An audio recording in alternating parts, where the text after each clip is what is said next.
délit bi. Ce matin, son avocat, Maître Baboucar Cissé, déposé une plainte auprès du procureur, une plainte qui vise nommément Massata ak Mamadou. Voilà, donc mi ngi noonu et je pense qu'encore à l'Assemblée nationale, séance plénière baa ngi continuer pour le vote des budgets des différents ministères. Il en a été question également ce matin, am na député yu jël parole dans ce sens, mais bon, le fait est là que la justice procédure judiciaire est enclenchée parce que tous les spécialistes s'accordent à dire Mbow que le flagrant délit est établi, donc immunité bi moom jarul sax ñu koy wax. Peut-être c'est dans ce sens également que sur saisine du président de l'Assemblée nationale que procureur de la République a enclenché justement des poursuites, notamment en instruisant la DIC mu dem wut gaa yi arrêté leen. Mais jusqu'à présent, je ne sais pas xawma les dernières nouvelles, mais ils sont encore introuvables. waaw introuvables pour le moment. pour le moment nag wala bokk. mais introuvables ça ne veut pas forcément dire disparu. wa ilaa xëy na gars yi ñoo jógagut. di xaar ñu jox leen mandat amaana pour ñu jëli leen. man ñetti députés yu nga tudd yëpp. fait bi moo tax ma xam leen. en réalité sur les 165 députés. autant ñaar ñi nga wax xaw ma leen woon. autant la dame. bi ñuy wax tam xaw ma ko woon. donc c'est dommage il a fallu que lii am pour Sénégalais yu bëri découvrir leen. voilà c'est dommage que ñu war a mën a découvrir député si li nga xam ne mooy plaidoyer bi nga war a porter par rapport ak li nga xam ne moo di askan wa nga fa toogal si dossier yu bari si jafe-jafe yu bari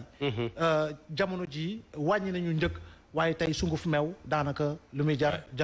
ëpp na tamaate bi lu muy jar ëpp na tey jii ni sunguf meew bu doon jar ñaar fukk ni fanweeri dërëm lay jar mbuusu 300 grammes bi xooma mi ngi dem si 2500 te ñu ngi tudd fer beeg ciment bi mais voilà mooy loolu donc am na lu ko war nañ ko mën a porter mais damay jàpp ni encore une fois la violence autant physique dañ koy condamner fermement ok sans véritablement li nga xamoo di partialité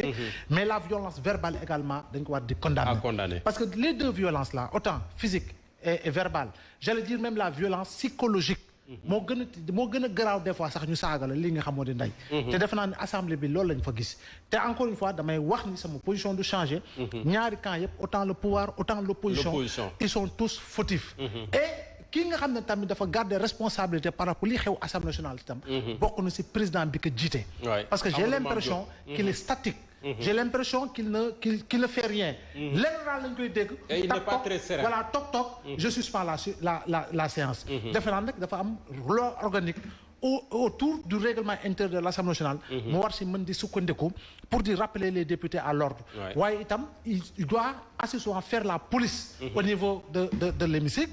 wa ilaa il faut mu woo les présidents de groupe ak ki nga xam ne non inscrit bi jiital nañ ko ñu war a mën a waxtaan pour des conciliations pour véritablement des compromis forts mais li ñuy gis jamono ji ñaawlu nañ ko encore une fois góor yëkkati loxoom duma jigéen defe naa ni kenn du ko rafetlu mais je rappelle encore une fois même si c'est pas la première fois voilà même moo tax fa lay wax même si je rappelle encore une fois qu'il faut éviter toute indignation sélective Mame Diarra Fam dañ ko dóor kurpañ mu daanu c'est vrai est-ce qu'il y a eu autant de tollé lu tax jigéen ñi su bu booba jóguñu pour porter également le combat néew ma nag waruñu ko def autour de la dame agressée encore une fois je rappelle que maître Djibril War Abou Yak may dégg bu baax au Parlement africain maa jëri la dóor benn parlementaire sud-africaine mu daanu waaw une femme donc du gulet Aminata Mbengue mi mbaj nañ ko assemblée et consort voilà donc pour wane ni rek assemblée dafa nekk comme ni ma koy waxee ci batu donte la am na fa waaye da ngay gis ci yeneen dëkk ay kurpañ lañ fay dóoranteel am na vidéo boo xam ne mi ngi wane parlement au Malawi bi nga xam ne ay dóorante ak lu nekk une bagarre générale te li ma gën a jaaxal moo di dafa am ay députés yoo xam ne malheureusement amaana nañ leen dugalee ci liste bi la mais ils sont instrumentalisés autant góor autant jigéen et dans les deux camps encore une fois ils ne se sont pas suffisamment préparés à assumer ces responsabilités dañ leen di instrumentaliser dañuy ñëw dee leen ne leen Abou Diallo moo yëg bu wàccee fexeel yëg waxeel nii attaqué ko defeel ne wala defeel na leen te defe naa nag loolu war nañ ko jombale léegi suñu assemblée fii Sénégal toll fii démocratie war a toll fii xam-xam war a toll fii porter plaidoyer war a toll fii tabax dëkk war a toll fii tabax jikko war a toll def naa ne am na loo xam ne nag dañ ko war a moytu waaye nag bu mu la bett waxoon naa la bu mu la bett parce que c'est la violence autant physique, autant verbal, constaté sur le terrain politique qui a été transposé à l'Assemblée nationale. Tout simplement. Mais n'inclinons pas un camp pour laisser un autre camp. Ce sont les deux camps, ñoom la ñu war a mettre devant leur responsabilité. te encore une fois jigéen ñi ak góor ñi nga xam ne dañuy taxaw di yëkkati kaddu yu ñaaw. bu ñu fàtte ni ay yaay lañu. bu ñu fàtte ni ay jabar lañu. bu ñu fàtte ni ay éducatrice lañu. bu ñu fàtte ni ay nièce lañu. etc de la même manière góor ñi. am na ay députés yoo xam ne dañoo def ay législature am expérience. jaar ay 3 4 5 législatures mais su ma gisee seen kàddu ak nañuy waxee ak nañuy tonto je me dis qu'en réalité dafa mel ni ñoom député bi ñu doonaat daf leen jomm. En réalité il faut que l'on ait une représentation nationale beaucoup plus saine. Du point de vue des arguments, du point de vue des positions, du point de vue des plaidoyers à porter. Tout à fait. Et du point de vue des compromis forts. Parce que encore une fois compromis ce n'est pas de la compromission. Encore une fois ce n'est pas de la compromission. Plénière la ku nekk na porter la muy porter wax lu tax voté naa lu tax voté wu ma ku nekk am na sañ-sañ. parce que il faut éviter le terrorisme des positions. Le terrorisme des idées. Mais encore une fois évitons les invectives. Parce que la violence verbale et psychologique peut mener à une violence physique si li nga xam ne amaana jaru ko. Maintenant nag les députés il faut éviter quand même cette dérive sémantique parce que on insiste sur agression. On peut parler de coups et blessures volontaires wala coups et blessures xaw ma nu ñu koy tuddee. Mais évitons de vouloir politiser la chose en parlant d'agression à telle enseigne qu'on a l'impression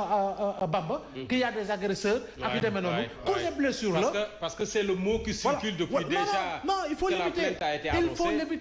il faut l'éviter parce que le français le mot en français dafa am sens dafa am continu dafa am orientation booy jàng sax li nga xam ne moo di lettre moderne wala français boog si lycée ba dañ lay jàngal mot bi bu ñu la ko waxee wala phrase bi dañ lay jàngal la dénotation jàngal la connotation donc la signification au premier au second troisième degré il faut ñu koy xoolaat bu baax te itam violence bi si ñaari côté yëpp la je me pose souvent des questions par rapport à la posture de certains te war nañ ko éviter parce que nous avons besoin encore une fois d'un pays apaisé de sérénité adversité politique mais avec des arguments avec des programmes avec des axes yoo xam ne man ak keneen bu ñu ko déggee daañu mën a xalaat ni dañuy adhérer mais foofu sax laa bëggoon lancer Bamba tuuti parce que est-ce que cette plainte cette procédure en justice ferait l'affaire est-ce que moo ñu ciy génnee forcément est-ce que solution la non man de dama jàpp ne sax mooy gën a amplifier sax cas bi dama jàpp ne sax lii xew nii mooy gën a commencer andi tension yi parce que déjà bu taxee ba yenn groupe yi commencer andi ay rancune andi ay haine fa ñuy jëm li nga xamante ne mooy jàmm du fa gaaw dugg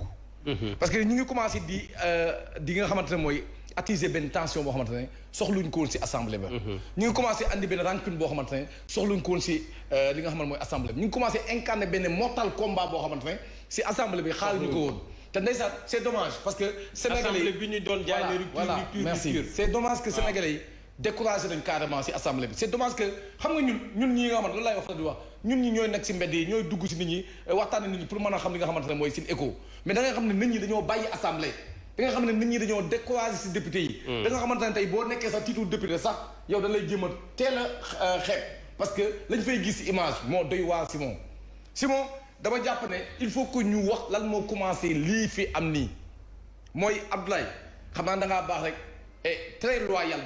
dans vos propos moo tax yow nga commencé équilibré noonu wax ne ñoom ñëpp la mais man dama ne il faut que nag aussi ñuy wax li xew si dëkk ba il faut que ñuy wax li xew si assemblée ba mooy li xew dafa nekk ay députés yoo xam ne ñun ñu ngi suivre assemblée bi ñun ñu ngi teg suñu nopp assemblée di xool ay député Benno Bokk Yaakaar ñoo commencé coow li ku waxul lii wax lële laa wax dama ne dañoo ne prip dip commencé assemblée bi séance yi am ku toog di andi ay faits divers am ku toog di commencé def ay jugements personnels te ñu ne si biir assemblée bi dama si article 57 de la constitution dafa ne si assemblée bi dafa ne que les débats sont carrément impersonnels que kenn walu jël débat wékku ko si Simon Faye wala nga jël débat wékku ko si Bamba mais da ngay gis koo xam ne dafay débat rien que pour déstabiliser un autre andi fa ay débat wu mbedd andi fa ay débat xuloo ay téesante ñu ne fa ñu jóge fa am ñeneen ñu andiwaat yeneen débat yoo xamante ne yow lii du woon cas bi parce que bu ñu àndoon les faits bu àndoon les idées teg ko stable gars yi débat bu ñu demee ba. mais tu dis que waa Benno ñoom ñoo ko njëkkee boof. parce que loolu laa gis. mooy député yi ma recensé. d'accord waaw député yi ma recensé. Farba Ngom fan la bokk. Benno. Amy Ndiaye fan la bokk. Benno. et tant d'autres. Farba Ngom tey.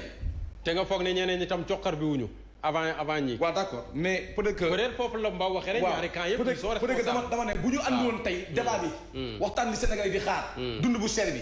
waxtaan li Sénégal yi di xaar mooy maanaam li nga xamante ne mooy tey influence yi dugg ci société bi ñu mën a woote ay loi yu ñuy sàmm wala woote ay loi tey yu li yéen suñu constitution bi fexe ba tey li nga xamante ne mooy échéance yi ñu jëm ñu teg ko leeral ba nit bañ a ñàkk ay bakkan justice bi ñu jëm a wax ak moom ba mu tegu ci yoon bu ñu tegoon loolu tey lii du àgg mais tey lu tax ni agsi fii mooy parce que on a tout laissé faire et à cet instant où sont les présidents de groupe parlementaire man ce qui m'étonne yaa ngi wax yow président de l'Assemblée mais man li ma gën a jaaxal mooy Omar Youm moom mooy président mooy groupe parlementaire Benno mais on entend plus Farba Ngom que Omar Youm alors que Farba Ngom moom mooy vice-président bi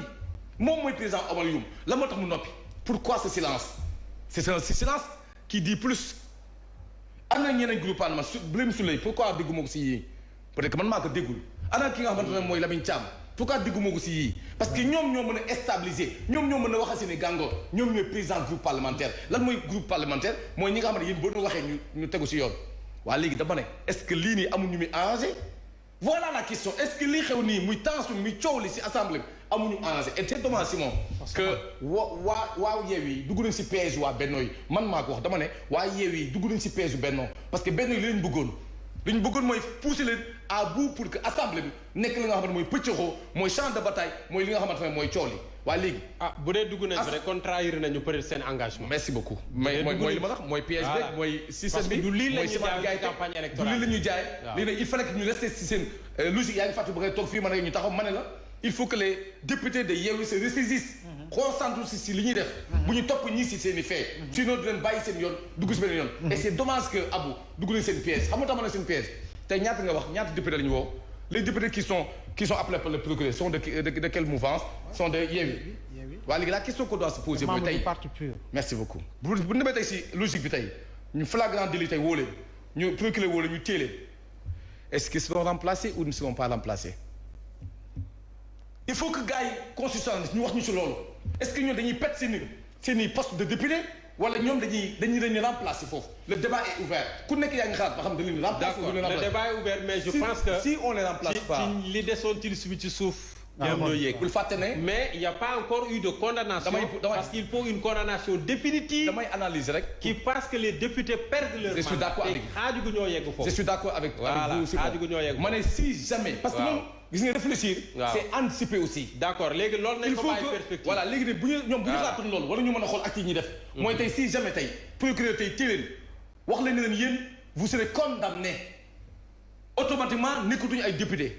beneen fait bi mooy. ban liste moo dugg tout en sachant que le procureur également ne juge pas. liste nationale bi. en fait lii dugg du léppay dugg. am na benn réserve ñii des ci suuf. encore que ñaari députés yi xamaguma ndax ñoom ils ont été élus sur le registre de la liste nationale. yàlla bu ñu yegg foofu. loolu laa bëgg mais je pense pas que dinañ yegg ko Bamba. yàlla bu ñu yegg foofu parce que procédure bu gudd la il faut mu aboutir à une condamnation définitive te yeggaguñu foofu. loolu laa bëgg a juste xam nga vous rappelez que yàlla bu tout député démissionnaire Abou peut être remplacé mais man tool amaguma gëstu boo xamante ne un député qui a été condamné est-ce qu'il sera remplacé loolu laa bëgg laajte ñu débat si loolu benn bi aussi mooy ban liste lañ duggee mais il faut ñu xam loolu. waaw boo boobaa on pourra se déterminer. léegi nag moo tax mais comme tolloo ñu ci contexte remplacer leen. parce que loolu yëpp li ko andi mooy. waaw bu ñu tegoon ay débat moo tax ma ne pièce bi foofu la woon mooy nañu débat bu ñu tegoon ay débat waxtaanee askan bi waxtaanee leen yóbbu foofu li nga wax ne yow li ñuy jaay. li nga wax li ñuy jaay si seen campagne nañu fan la ñu nekk ay député assemblée teewal leen bu ñu resté woon concentré sur loolu. d'accord lii du fi fekk si. léegi nag bu ñu demee nag léegi ba ñoom tey ñu dem si projection boobu bu ñu demee ba perte majorité bi dans ce cas là ça va faire l'affaire de qui. d'accord de quel parti de quel mouvement de quel groupe parlementaire de quel camp. d'accord on verra ça le moment venu Abou. peut-être qu'est-ce qu'il faut penser de tout ça. non foofu xam nga man li ma waxoon keroog rek. dama la wax ne la. on a 5 minutes. dafa am lu ñu fi defoon ñun. avec Abdourahmane Sow. Doudou Wade El Hadj Diouf ñoo ko animé woon député du parti ou du peuple. ñu woote bi ñu ñëwee Doudou Wade bi ñu koy animé dafa ne ni mu tëddee nii ak ni ñuy tànnee ak ni ñuy duggee assemblée. député du parti la ñuy nekk. mais l'histoire dafay avancer. l'histoire de Théodore Chérif Monteil a montré que ni député am na liberté, indépendance ak personnalité ak patriotisme. l'histoire de Marème Soda Ndiaye a montré aussi que ñëw na fekk position bu leader am nekkoon. mu dugg librement député sénégalais yi fal ko. mu taxaw fa lu baax ci république bi mu def ko. loo xam ne nii opposition bi dañ ko indi mu def ko ba bi mu fiy jógee dañ ko apprécier. tey aujourd'hui l'histoire de Pape Djibril Fall. sénégalais yi ñu instrumentalisé woon waxal foo far nit day féete fi tey aujourd'hui quand il parle doo gis mu blessé opposant doo gis mu blessé pouvoir parce que dafay wax pour Sénégal Thierno Alassane Sall la même chose donc gis nga posture député non inscrit yi ak député yi jógee ci coalition yi consigne coalition yi dañu nekk en otage de leur quoi parmi nag ci biir coalition yooyu mais moi je vois Babacar Mbengue bu maire Hann d'accord ak moom ay cumul mandat ak troisième mandat ak yooyu kii maire yu yàgg yi ak boole kook député bi pour man keneen war na ko mën a jël ñaari salaire la mais position bi mu jël démb bi Pape Sagna Mbaye nekkee foofu bi muy def discours am mais pourtant il est de l'opposition di radical mais dafa taxaw ci yar ak teggin parce que xam na république xam na ni kilifa la xam na ni demain il peut être à la place de Pape Sagna Mbaye mais dafa wax ak moom si li mu xam ci pêche bi jox ko ay solution damay déglu Babacar Mbengue ba mu yàgg njëkk ak teraanga damay déglu Babacar Mbengue ba mu yàgg ma ne Babacar Mbengue bii bu ñu amoon ñëpp ñuy def lii ministère bu ñëw da ngay avancer mooy lii kat am naa ci solution li kii complexe frigorifique bi ngeen defaroon fii rafet na trop ñu ngi leen koy remercier ñu ngi leen ci féliciter wax na ba jeexal demul donc loolu dafa am solo Guy Marius Sagna tenue africaine am bi muy wane di sañse boobu di gëm loolu dama ko ci apprécier mais tey je condamne fermement son discours devant Doudou Ka parce que ministre de la République bu ñu yegsee nañu dindi adversité politique surtout que bu ñu bokkee sax région parce que tey affaire bi élégance républicaine dafay indi vice versa 2 minutes léegi nag tey dama gis boo tiimee ministre dal ci kawam wax ko ci ay proposition pare ñëw nag ci sàcc ci leneen ak leneen dafay am lu muy ñaaw te moom ci boppam moom Guy Marius dafa bokk ci député du peuple yi doolu na ci bàyyi xel mais comportement bi ma gis sànq moom ak fële gis nga Babacar Mbengue fële la bokk ci opposition bi ak Pape Sagna gis nga ni mu comporté woo mais ni Guy Marius waxee tey ak diw non ni Barthélémy démb assumer violence bi du dëgg du yoon ni ko Abba Mbaye defee sànq wax nga ci président de l'Assemblée mais président de l'Assemblée nationale am na ñu taxaw ne duñ ko reconnaître ba léegi waaw léegi ñooñu nga bëgg moom tey bu jëloon idée taxaw teg ko ci table bi est-ce que nañ ko accepter dama dégg Oulimata Guiro il n'a qu'à assumer son une minute non xam nga lu tax Oulimata Guiro bu pur il n'a qu'à assumer son